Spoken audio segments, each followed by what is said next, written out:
Welcome to another video. और आज की वीडियो में आपके लिए लेकर आए हैं टोक्यो रिवेंजर के सीजन 2 का एपिसोड 5, 6 और 7 का रिव्यू। तो चलिए जानते हैं कि क्या हुआ कहानी में आगे।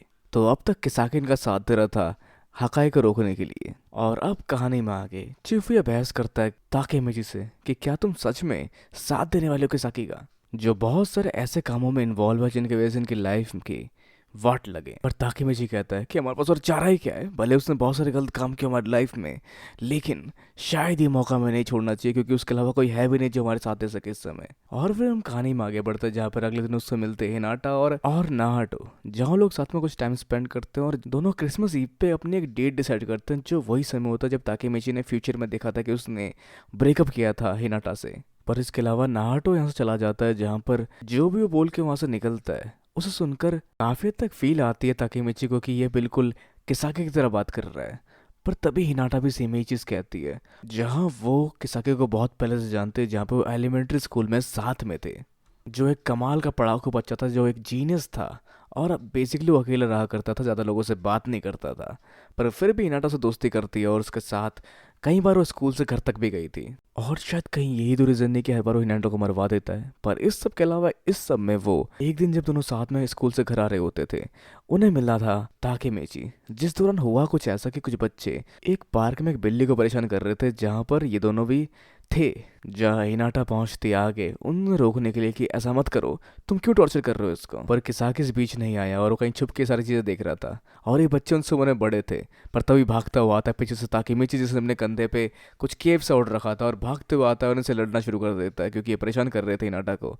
और हिनाटा रोना शुरू कर देती है यहाँ पर जहाँ पहुंचा था ताकेमिची और इनसे लड़ना शुरू कर देता है। भले ही वो इनसे कमजोर था पर वो हार नहीं मानता फिर भी। अब क्योंकि बच्चे उनसे बड़े थे तो ताकेमिची डर भी जाता है इन्हें मारते हुए और रोना शुरू कर देता है, लेकिन उसके बावजूद भी उनसे भिड़ जाता है और लड़ना शुरू करता है और आखिर में उनसे पिट पे जाता है। पर उसके बाद उठता हुआ अपने आंसू को रोक कर संभाल कर कहता है कि तुम उनसे पंगा नहीं लेना चाहिए जो तुमसे ज़्यादा पावरफुल हो। और उस दिन के बाद से हिनाटा अपना दिल दे बैठती है ताकेमिची को। अब ताकेमिची ने ऐसा कुछ किया था उसको याद नहीं है, वैसे भी वो बात 14 साल पुरानी है उसके लिए, भले ही उसके इस समय के लिए वो इतनी पुरानी बात ना हो। तो यही सब वो बातें थी जिसने दिल ले ली थी हिनाटा की, भले ही वहाँ पिट गया था ताकेमिची। और कुछ समय बाद हिनाटा ने खुद उसको सामने से आकर कहा कि वो उसे पसंद करती है, और इस तरह से दोनों उस दिन से साथ रह पाए और साथ में थे। जो सारी बातें काफ़ी ज़्यादा एक्साइट कर देती है ताकेमिची को। और वैसे ही बस उसे मिलने जाना है डेट पे 24 तारीख की शाम को, जहाँ अगले 25 तारीख के दिन उसको रोकना है हाकाई को और उसके भाई को लड़ने से और एक दूसरे को जान से मारने से, और हराना है ब्लैक ड्रैगन्स को और उसको तबाह करना है ब्लैक ड्रैगन्स को। तो ये काफ़ी तक खुश था और सोच रहा था कि मैं शायद बेवकूफ़ रहूँगा उस समय जब मैंने हिनाटा को छोड़ा होगा, मैं क्यों हिनाटा को छोड़ूंगा। पर तभी नाहाटो उसके सामने आ जाता है। मतलब वो नाहाटो नहीं होता, वो हिनाटा और नाहाटो के पापा होते हैं, जो बिल्कुल नाहाटो की तरह लगते हैं, और बात करना शुरू करते हैं वो लोग आपस में कैफ़े के अंदर। जहाँ वो शुक्रगुजार होते हैं कि उन्होंने नाहाटो को कहा कि वो बन सकता है पुलिस इंस्पेक्टर, और उसने उस चीज़ को परस्यू किया और अपनी पढ़ाई को लेकर सीरियस है। लेकिन साथ ही साथ वो चाहते हैं कि वो छोड़ दे हीना को, क्योंकि वो एक हूलीगन है, मतलब एक गुंडा जिसकी लाइफ में कोई फ्यूचर नहीं है, और उसके पंगों में हिनाटा या हीना का भी लाइफ स्पॉइल हो सकता है और उसे भी काफ़ी सारी मुसीबत का सामना करना पड़ सकता है। जो सारी बात वो बात थी जिसकी वजह से 24 तारीख को ब्रेकअप कर लेता है ताकेमिची हिना से। तो अगले दिन मिलता है हिना से ताकेमिची और कह देता है कि उसे कोई और लड़की पसंद है, वो उसे इसलिए हिना से ब्रेकअप करना चाहता है। पर यह आसान देता है फ्यूचर की तरह कि उसने 10 साल पहले छोड़ दिया था हिना को, या फिर हिना ने उसको छोड़ दिया था। वो पिटता है इसके बाद हिना से, क्योंकि हिना को उसका यही रवैया पसंद नहीं है, जहाँ वो सब कुछ काफ़ी डायरेक्टली बोल देता है। और इस सब तरह से ही हुआ था जो कि फ्यूचर में उसने ब्रेकअप किया था हिना से, और जो भी वो सुन पाया था अपने रिलेशनशिप के बारे में हिना के साथ। बट एनीवेज आगे होती उनकी मीटिंग कल को लेकर, और फिर वो लोग शायद अब तैयार है इस मिशन को करने के लिए। अब जहाँ पर हकाई तैयार है, ताइजू चर्च जा रहा है और उसके बाकी के पंटर लोग चिल कर रहे हैं। और इस सब के अलावा हम जाते हैं फ्लैशबैक में चीफ हुई के, जो ज्वाइन हो चुका था टोकेमांजी ग्रुप में और बन चुका था वाइस कैप्टन फर्स्ट डिवीजन का, जिससे बाकी के लोग सेटिस्फाइड नहीं थे, जिससे उसे घंटा फर्क नहीं पड़ता था, और जो भी उसे अपोज करता उसे पीटना शुरू कर देता है। पर तभी बीच में आती है बाजी, और वो पीटना शुरू करता है चीफ फियो को, क्योंकि उसने अपने साथियों से बिहेव नहीं किया, और पूछता है कि तुम ऐसा क्यों कर रहे हो। और वो कहता है कि वो एडमायर करता है बाजी को, जहाँ बाजी कहता है कि ठीक है, तुम्हें बस मुझे एडमायर करना है तो मुझे फॉलो करो। तो बाजी का वो जो भी बंडाना था जिससे बांध कर ये लड़ाई करने जाते थे, वो देता है वो ताकेमिची को, जहाँ ताकेमिची से पहनता है और पूरे तहे दिल से उसको एक्सेप्ट करता है। जहाँ पर आगे पहुंचता चर्च में और अंदर जाता है ताकेमिची हाकाई से बात करने के लिए, और वो मिलता है हाकाई से जो कहता है तुम जो चाहे कहो मैं नहीं मानने वाला, मैं अपने बातों पे अटल रहूंगा। जहाँ ताकेमिची कहता है कि मैं जानता हूँ कि तुम यूज़ुओ को बचाना चाहते हो, लेकिन मर्डर करना ठीक नहीं है, उसके बाद तुम्हारे पास कोई चारा नहीं रह पाएगा और तुम कुछ नहीं कर पाओगे। और तभी पीछे देख पाते ये लोग कि आ चुका है ताइजू अंदर, जिसको रोका नहीं किसी ने। मतलब कहाँ गए वो लोग, क्या वो तीनों पिट गए इससे? तो हम बाहर देख पाते हैं बर्फ के ऊपर खून, जो इन तीनों का नहीं, जो सिर्फ चीफ हुआ है, क्योंकि इन दोनों ने मिलकर इसको पकड़कर बांध दिया है, क्योंकि ये नहीं चाहते कि वो दोनों भाई आपस में ना लड़े। इनका प्लान शुरू से यही था कि दोनों लड़े और मामला इनके हाथ से निपट जाए और इनका कंपटीशन और कम हो जाए, या फिर शायद जो भी बचेगा उसको ये मैनिपुलेट कर सके। मतलब अगर ताइजू मारा गया तो मैनिपुलेट कर सकते हैं हाकाई को। अब इस सब के अलावा भले ही हाथ में चाकू और हाकाई के, वो कुछ नहीं बिगाड़ पाता ताइजू के, और ताइजू उसको पकड़ लेता है गर्दन से। तो क्या करेगा ताकेमिची? क्या धोखा दे दिया उसको किसाकी और बाकी लोगों ने? लेकिन क्या करेगा वो? जहाँ पर रोकने की कोशिश करता है ताइजू को, और ताइजू सामने आकर इनके फैमिली मैटर में दखल देने के वजह से घूसा मारता है ताकेमिची को। और उसका घूसा 50% पावर के साथ था, जो अभी भी काफ़ी पावरफुल है बाकी लोगों के मुकाबले जिनसे वो अब तक पिटा है।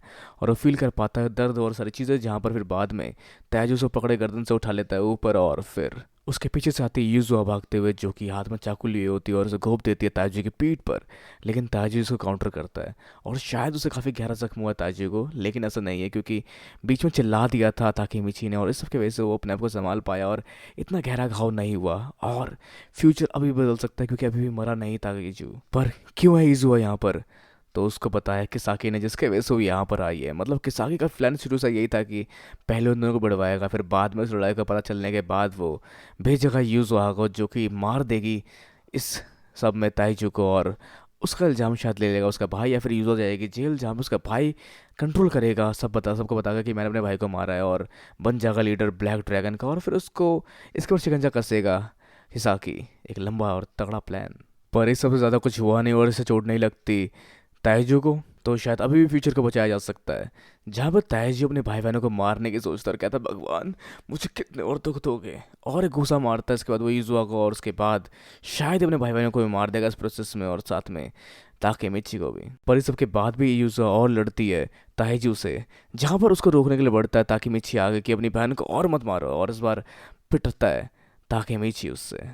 तीनों धराशायी है और काफ़ी हद तक समझ पाता ताकेमिची कि हुआ क्या था फ्यूचर में, कि यहाँ मारने आया था ताइजू को हाकाई, जो मार नहीं पाया, और फिर यूजुआ ने मार दिया उसको, जिसके बाद ऐसा कुछ हुआ कि वो लीडर बन गया और सबको बताया कि उसने मारा अपने भाई को। जहाँ शायद किसाकी ने उसकी लीगली मदद की होगी बचने से इस केस में, और शायद इस तरह से उसने कंट्रोल किया ब्लैक ड्रैगन्स को भी, करप्ट हो गए इसके बाद टोमान गैंग, जो कि फ्यूचर में फील कर पाया ताकेमिची। तो इन दोनों भाई और बहनों को ये और इन्वॉल्व नहीं होने देगा इसमें, और हाकाई के हाथ में खून नहीं लगने देगा उसके भाई के मौत का। जहाँ आगे बढ़ता ताकेमिची ये सोचकर कि मैं कुछ चेंज करूंगा इस सबसे, पर जहाँ यूजुआ जानती कि कुछ नहीं कर पाएगा ताकेमिची के भाई के खिलाफ, जहाँ चाकू लेकर आगे बढ़ रही हो तो उसके मारने के लिए, लेकिन तभी मित्सु आके उसको रोकता है और उसके हाथ के चाकू को पकड़ लेता है अपने हाथ पे, और कहता है कि किसी को मारना, किसी को बचाने का कोई तरीका नहीं है, हमें इसका कोई लैजिक सोल्यूशन निकालना पड़ेगा।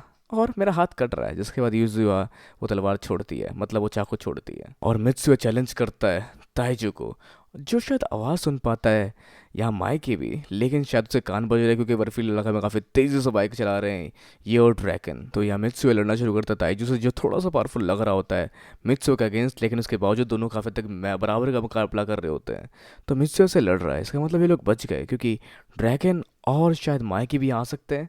शायद ये सच नहीं है, क्योंकि यहाँ पर ये सिर्फ मित्सुआ ने ट्रूस साइन किया था, जहाँ ट्रूस नहीं टूटेगा अगर वो लड़ेगा इससे, तो शायद वो लोग यहाँ नहीं आ सकते, और इन्वॉल्व करना उन्हें ठीक नहीं था, इसलिए उसने सिर्फ कॉल किया था मित्सुआ को, जिसने ये ट्रूस साइन किया था। और दोनों लड़ रहे होते हैं, जहाँ पे मित्सुआ अपने घुटनों पे आ जाता है, पर वो अभी हारा नहीं, जहाँ दोबारा खड़ा होता है और वो अपने हौसले से भरकर दोबारा लड़ना शुरू करता है वो ताइजू से। जहाँ शायद लगता है कि हार रहा है मित्सुया, लेकिन उसके पास जीतने के लिए बहुत सारी वजह है, उसके पास हारने के लिए कुछ भी नहीं है। जहाँ से जीतनी है हाकाई का भरोसा, हाकाई का हौसला, और साथ में यूज़ा को बचाना है, जिसलिए वो लगा पड़ा है लड़ने में। पर तभी कोई आता है ब्लैक ड्रैगन के साथी में से एक, जो कि सर पर रॉड मार देता है, जिससे वो बेहोश होकर गिर जाता है, और एक और मेंबर सामने आता है यहाँ ब्लैक ड्रैगन का। और मित्सुयो को धराशायी देखकर ताकेमिची और चिफुया आग बुबूला हो जाते हैं गुस्से से, भले वो पिटे या जीते या हारे वो उसकी फिक्र नहीं करते और आगे बढ़ते लड़ने के लिए। लेकिन तभी मित्सुयो ने पैर पे खड़ा होता है जिससे इसका गुस्सा थोड़ा शांत होता है। लेकिन मित्सुयो ने यहाँ पे नहीं बताया ड्रैगन और माइकी को,